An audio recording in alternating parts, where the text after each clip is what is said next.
So, good day everyone. I am Bea Cubacani. So, our topic is chapter 10, which is the local cuisine.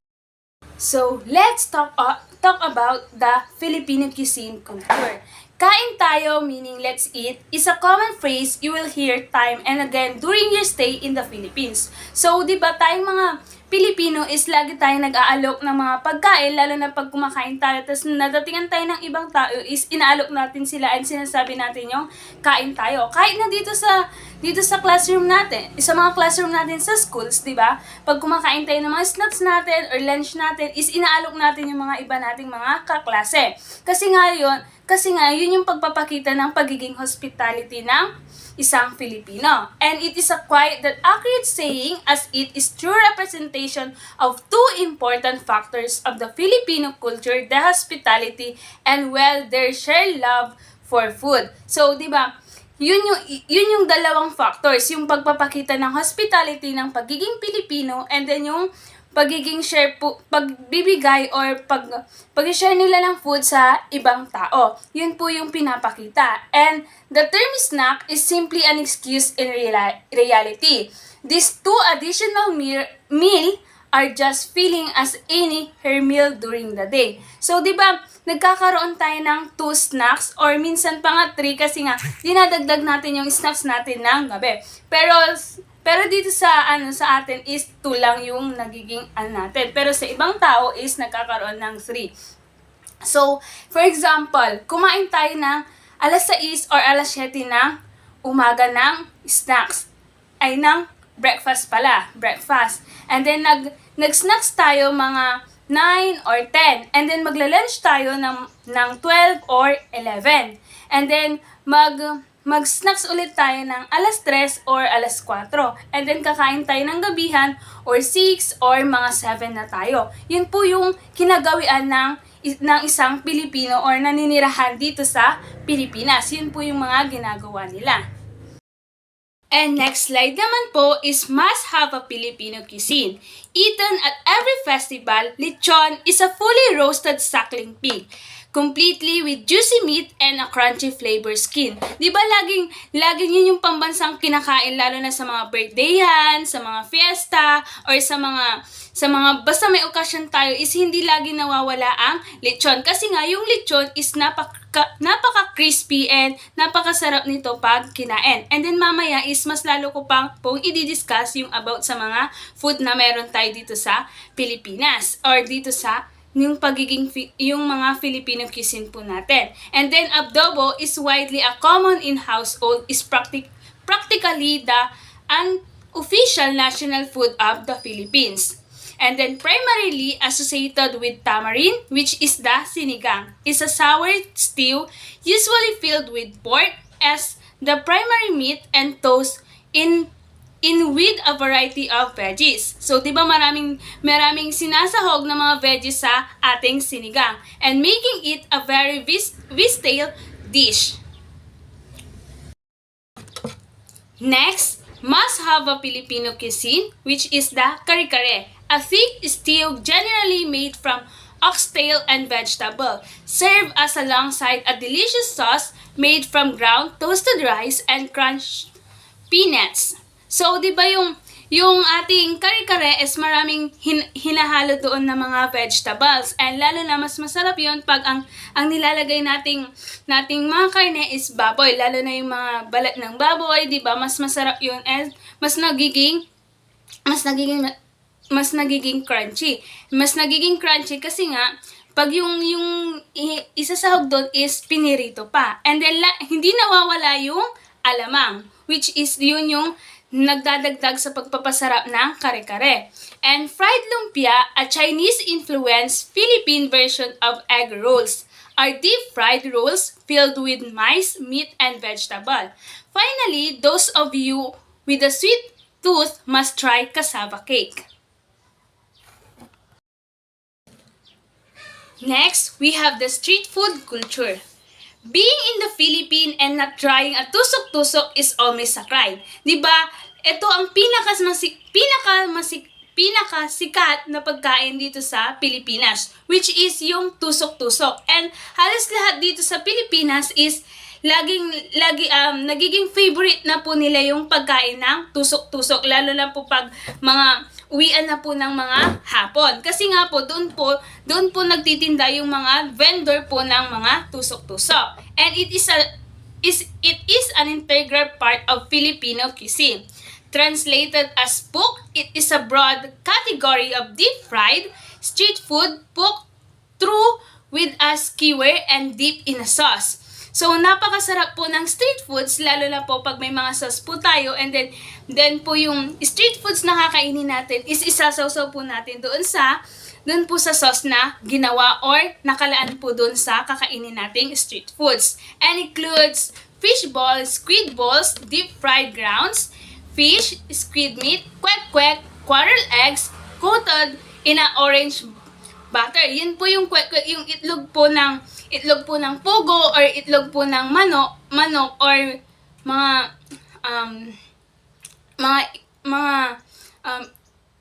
itik, ganon, is yun po yung ginagawa nila para po sa kwek-kwek po.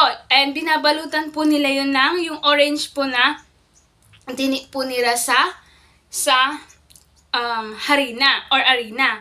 And the Chinese origin kikiam, mince meat, fish meat, veggies, and fillets deep fried. So, yun po yung mga street foods. Ang pinakasikat po dito na laging kinakain po ng street foods is yung mga fishball, kikiam, yung mga yung isaw na nilagay po sa arena, tapos ipiprito po, or yung mga dugo po na nilagay din po sa kulay orange, yung kulay orange po, tas may arena din po. Yun po yung mga kinakain po na street foods na nagiging sikat dito sa Pilipinas. And then yung mga kwek-kwek, ganun po. Or yung mga calamares is nagiging sikat dito sa Pilipinas kasi nga yun po yung nagugustuhan ng mga tao dito sa Pilipinas, and yun po yung lagi nilang kinakain. Lalo na po pag galing sila sa trabaho, tapos pagod na pagod sila, yun po yung mga kinakain nila, or pag galing sila sa school. Next naman po, dito pa rin po tayo sa street foods, which is meron din pong may mga inihaw nidbo. Inihaw typically refers to a group of skewered meat dishes, usually offal that local grill over a charcoal. So, dito po sa inihaw is ginagamitan po ito ng uling para po maluto po yung iluluto nating street foods or yung mga iihaw natin. And trying Betamax grilled coagulate pork or chicken blood named after the black tapes of the 70s, it resemble Lookout for Helmet. Grilled chicken heads or Adidas, grilled chicken legs, or yung mga possibles po na mga niluluto po sa gamit ang uling is ito po yung mga ulo ng manok, Betamax, or yung dugo ng manok, yung paa po or yung chicken feet, yung isaw po, yun po yung laging nabibili po yung mga isaw kasi nga po masarap po yun para sa atin. And then yun po yung isa natin sa favorite sa mga ginigrill. And then po nagigrill din po tayo ng mga isda or mga isda, and yung mga nasa dagat po, like mga pusit is iniihaw din po natin yon. And then chicken po, lalo na po yung chicken is iniihaw din po natin yon. And ginagawa nating inasal, or yung paggagawa po ng pag-grill po ng chicken is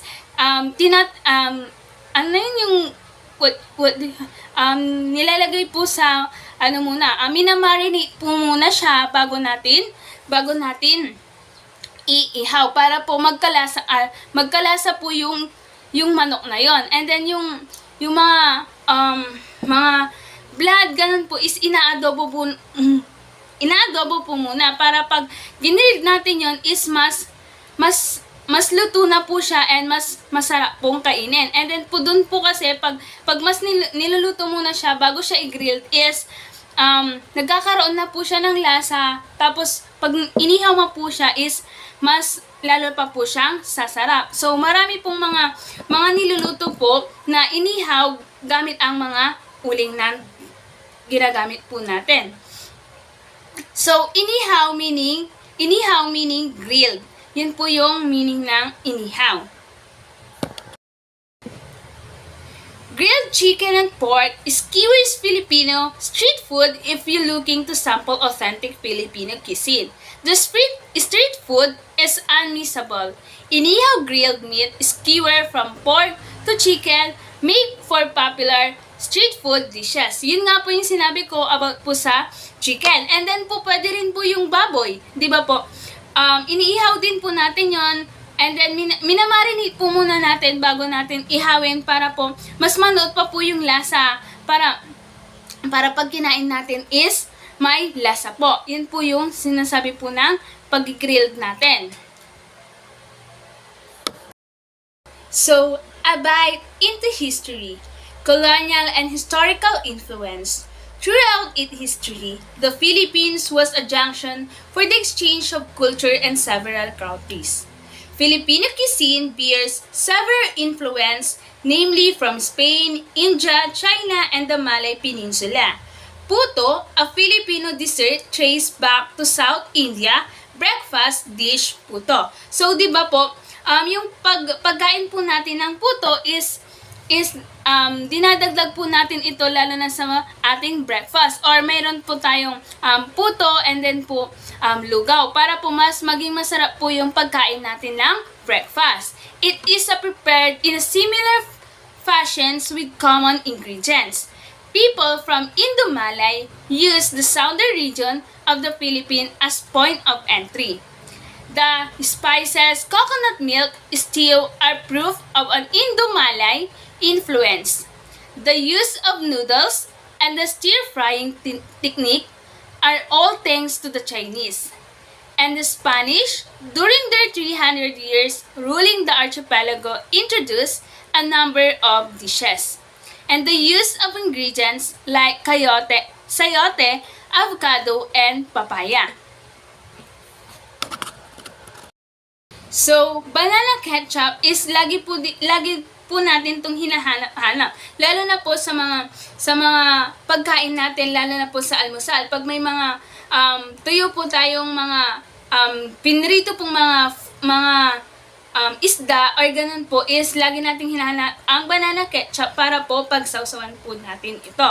So, banana ketchup, common all over the Philippines, has origin tracking back to World War II. So, bananas became viable replacement to tomatoes, which were in shortage, smashed and mixed with spices, vinegar, sugar, and red food dye. It endured the years and you can find it all over the Philippines today. Similar, inihaw, the popular street food, arose out of time of economic crisis in the 1920s. Driven to save money, people began to carefully clean skewers and grill less valuable parts of animals. In order to make them more appealing, local gave them fun names such as Betamax, helmets, and Walkman. Colonial Filipino on the Philippine cuisine, puto refers to steamed rice cake, a dessert inspired by the South Indians' delicacy, puto. So, yung puto po is, yun po yung ini-steam po nila na rice cakes and na-inspire po yun by the South Indian delicacy, puto. So, yung mga Betamax helmet po, yun po yung body ng, ng manok. And then, pinaganda lang po nila is para po mas ganahan pong kainin yung mga tao about po dun sa food na yun. And hindi po nasasayang yung mga kinakatay po na mga animals po, lalo na po kasi po yung mga party po nun is pwede natin po siyang iluto sa ibang bagay or gawin sa mga food na pwede nating gawin sa part ng mga hayop po. Lalo na po yung sa manok po, yung mga parts po doon is pwede natin siyang iihaw. Pwede rin po natin siyang gawing ulam like yung mga adobo, sinigang, ganun. Sinigang pwede rin po. Veggie option in the Philippines cuisine. Vegan and vegetarians fears not. Food in the Philippines is not all meat. And vegetarians and vegan options are available in numerous restaurants. So hindi lang po meat po yung tinitinda dito sa Pilipinas na niluluto po para kainin. Meron po tayong mga vegetables lang po, like sa mga restaurants is makikita po ito sa mga restaurants. Lalo na po yung mga restaurant is mahilig po sila sa mga foods na puros vegetables lang.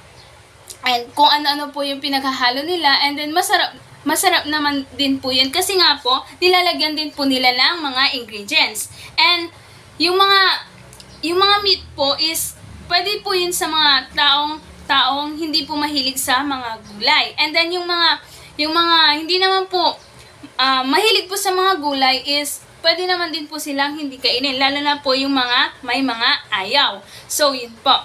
And then champurrado, it's a Filipino chocolate rice porridge that local traditional serve for breakfast. You can also find vegetarian's variant of your traditional Filipino foods.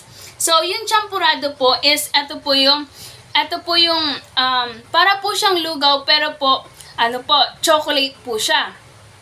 And then po, siniserve po ito lagi sa breakfast natin. And then po, pag meron pong champurrado is, di ba minsan po naghanap tayo ng mga prito po. Lalo na, may mga tao po akong kilala na kumakain po sila ng champurrado with matching dilis kasi daw po, masarap daw po yun i-partner sa champurrado yung dilis. And then po, yun po yung traditional Filipino food dito po sa Pilipinas. Next naman po is lumpia without the meat. And sinigang with dumplings substituting the meat. Restaurants like the New Kwan Yen Chai Vegetarian and Pipino serve vegetarian's variation of local cuisine. So yung lumpia natin is nakadepende po yan sa mga taong kakain or sa taong magluluto po. Kasi po yung lumpia natin is pwede pong may meat or minsan po is wala pong meat. Ang nilalagay po nila is mga isda or minsan naman po is mga gulay po. Yung nilalagay po nila sa mga lumpia nila. Pero nakadepende po talaga yun sa mga tao na depende po sa tao na kakain po yun. Kung ano po yung gusto niya. Next naman po, veggies option in the Filipino cuisine. Filipino cuisine has recently been tagged as the next big thing to look out for in the culinary world with the country variety of influence. Throughout, it is rich history, its traditional cooking techniques, and the Filipinos knack for combining flavors and making it the most of any and all ingredients. And their disposal, what result is pretentious, not feels food that's simply delicious. So now, i-discuss ko na po yung mga food na meron tayo dito sa Pilipinas and yung mga favorite po natin. So first, we have adobo. It is the Filipino dish. Everybody knows that mighty adobo. It is made by stewing meat, usually chicken, pork, or a combination of both, in soy sauce and vinegar, adding peppercorns and bay leaves for the special flavor. Bonus, leftover tips. Pull the meat from the bones and fry till crispy from some tasty adobo flakes. So yung adobo is, ito po yung favorite natin lalo na sa pagkain natin ng tanghalian. Lalo na po pag yung adobo natin is tuyo po siya and then may mantika-mantika pa po. So yung adobo natin is meron po siyang iba't ibang variant. So meron po yung chicken adobo, meron din po yung pork adobo, or minsan po is pinagko-combine po natin siya. Lalo na po sa lunch po natin is yun po yung kinakain natin. And then minsan po is dinadagdagan po natin sila ng mga peppercorns or bay leaves para po mas maging special at mas maging masarap. And then po yung hinahalo po sa adobo natin is hindi po mawawala ang soy sauce kasi nga po adobo. And then vinegar po na kaunti. Yun po yung pagluluto ng adobo natin. And napakasarap po nito lalo na po sa tanghalian ng bawat Pilipino. Next, we have the kare-kare. Rich stew is made with peanut sauce and customarily ox-style, but other meatier cuts of beef can also be added in. Many Filipinos will consider kare-kare incomplete without a serving of bagoong. Fermented seafoods paste on the side. Bowl of kare-kare with bagoong on the side. So, yung kare-kare po is yung food na puros gulay, and then po, minsan po is dinadagdagan po ng ating mga meat. And then yung meat po na yun is ipiprito po. Kasi po, mas masarap po yung paggagawa po ng kare-kare if may nakasahog po na meat. And then po, hindi po nawawala ang bagoong sa pagsaserve po natin ng kare-kare. Kasi po, yung bagoong po, yun po yung nagpapasarap sa ating kare-kare. And then yung kulay po ng kare-kare natin is medyo yellow po siya. Hinahaluan po and then nilalagyan din po ng peanut para po mas mapasarap pa po yung kare-kare natin. And then po, yung peanut po is, yung kare-kare po is, ito po is kagustuhan po lalo ng mga tao na mahilig po sa mga gulay. Kasi nga po, halos gulay po yung nilalagay. So, meron po doon mga sitaw, talong, ganun po. At iba't iba pa pong mga vegetables na pwede nating isahog para po sa kare-kare. Next, the lechon, one of the top contenders among the best Filipino dishes alongside adobo, is perhaps the famous lechon. After all, it is a hard to top a taste fully roasted pig with perfectly crisp skin and juicy meat. Find the best. This is sinful treat on the island of Cebu, but this is almost always served as any grand Pinoy gathering or fiesta. So, yung lechon po is, ito po yung Filipino foods na lagi nating nakikita sa mga handaan. Lalo na po sa mga fiesta or sa mga kasal, sa mga birthday or sa mga gatherings na meron tayo dito sa Pilipinas. Kasi nga po, yung pagluluto po ng lechon is napakasarap po, lalo na po pag nilagyan po nila ng mga ingredients po sa loob nun. And then po, pag iniihaw po yun is mas pinapa-crispy pa po nila. And then, pagkakagatin mo po yun is may tunog pa po. And then, ang sarap po talaga. So, yung masyado po siyang crispy and juicy po. And then, ang matatagpuan po natin ang lechon is talagang nag-ano nun is Cebu. Pero po, kahit saan naman po dito sa Pilipinas is makikita na po natin ang lechon. Kahit saan man po tayo pumunta. And then po, pwede naman din po natin itong gawin dito sa mga bahay-bahay po natin or yung pagluluto ng lechon. And then yung paggawa po ng lechon is buong baboy po yun na iniihaw. And then nilalagyan po ng mga ingredients para po mas masarap. So, lalo na po pag may mga handaan, di ba? Mas nauuna pa pong nauubos yung lechon kasi nga po masarap po yun. And one of the top contenders among the best Filipino dishes dito sa ating bansa. So next, we have sinigang. Sinigang is the Pinoy classic. A delicious sour broth usually made tangy by tamarind, sometimes kamyas. It filled with different vegetables and meat of choice. Popular variant include the sinigang na baboy or pork, sinigang na hipon or shrimp, and sinigang na isda or fish. Di ba po, meron tayong iba't ibang variant ng ating sinigang.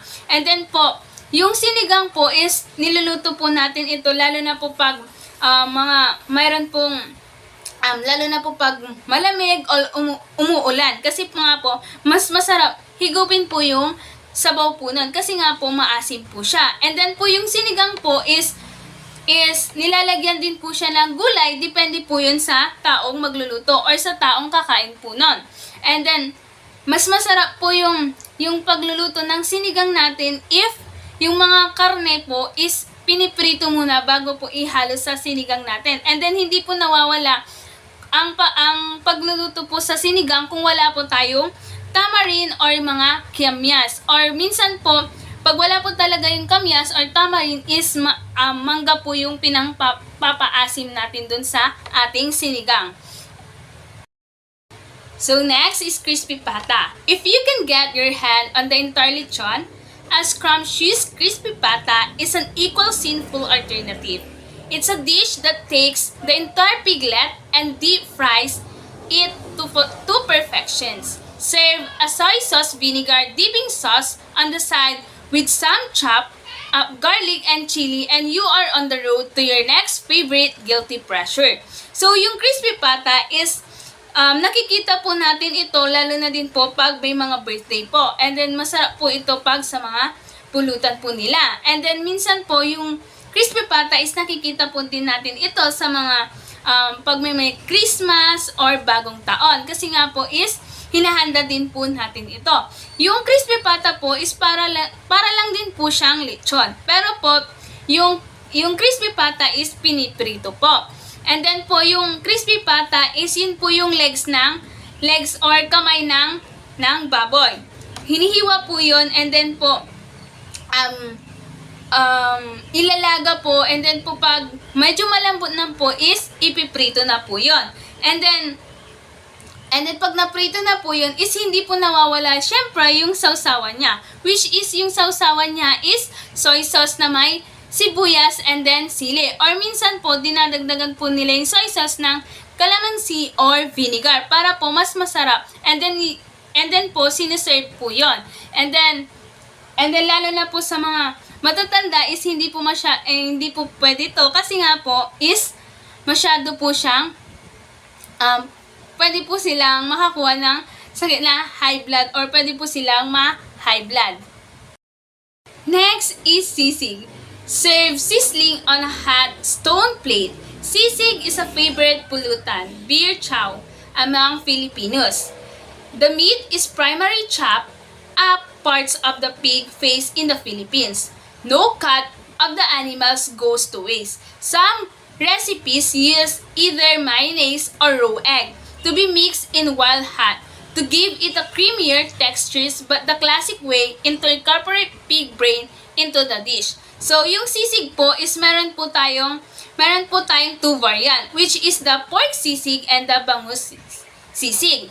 Yung sa sa pork sisig po is yun po yung alam niyo po yung maskara or mukha ng baboy. Tinatanggal po nila yon, and then binibenta po nila or binibili po natin yon, and then po yung pork na po yun is lilinisan po muna natin, and then iihaw natin or ipiprito natin, and then i-chop po natin yun ng maliliit. And then po pag na-chop na po natin ng maliliit is nilalagay na po natin yung gusto nating ilagay. Like for example, like yung mga sili, yung mayonnaise, or tapos dadagdagan pa po natin ng raw egg, and then minsan pa po is niluluto po yun habang dinadagdag po yun para daw po mas masarap pa po yung food na meron tayo. Like yung sa sisig po natin. And then yung sa animals po, na part po ng mga animals is hindi po yun nagkakaroon ng waste, or yung sa mga party po ng animals is hindi po nasasayang kasi nga po is ginagamit po natin to sa iba't ibang pagluluto ng pagkain. And then po meron din po tayo yung bangus sisig, which is yung bangus is yung laman po nun is tinatanggal po nila, and then dinadagdagan po nila ng mga ingredients, which is yung sili, tas yung bangus po, and then po nilalagyan din po nila ng mayonnaise and then lemon po para po mas masarap. And yung sisig po is kung wala pong kalamansi, ang nilalagay po nila is lemon para po mas masarap po yung sisig po natin. And then po yung sisig po, yun po yung pambansang pulutan po pag may mga umiinom po na mga tao.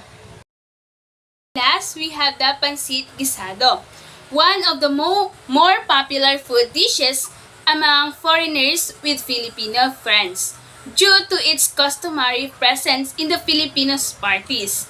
It's pancit or noodles, of which pancit guisado is Persia, the most well-known variant. These noodles dish is served as a symbol for long life, hence an essential birthday feast. The sauteed noodles are complemented by sliced vegetables and meat, all cooked in broth, soy sauce, and fish sauce. And calamansi is squeezed over a pan serving. So, yung pansit gisado po is meron po siyang tatlong variant, which is the bihon gisado, Mickey gisado, and canton gisado. So, yung pansit po is, ito po yung one of the most popular dish po dito sa Pilipinas. Kasi nga po, sinasabi po nila na ang pansit daw po is pangpahaba ng buhay nating mga tao. And then po yung pansit po is lagi po natin itong nakikita, lalo na po sa mga birthday yan, sa mga okasyon po natin. Kasi nga po, hindi po yun nawawala kasi nga po about po yun sa pangpahaba po ng buhay natin. And then yung pansit po is nilalagyan po din natin ito ng mga gulay. And then, mga gulay or meron nga tayong mga iba't ibang tawag sa mga kanton na ginagawa natin para po sa pansit. And then po yung pansit po, yung pagluluto po nun is kailangan po ng mga gulay, ng soy sauce, and then po ng mga iba't iba pa pong ingredients para po mas mapasarap pa po natin lalo yon. Para sa akin, ang gusto ko pong sahog po ng pansit is meron po siyang kikiam. Kasi nga po yung kikiam is mas nagpapasarap pa po yun. And then po yung pansit po na gusto ko is yung matataba po yung yung kanton niya, ayun po yung para sa akin. And then ini-slice po natin yung mga vegetables and nilalagyan po natin ng meat para po mas masarap. And then po, syempre hindi natin makakalimutan ang kalamansi na kailangan pisain dun sa ating pansit para po mas masarap pa po iyon. So, yun lamang po yung report ko. Thank you po sa pakikinig.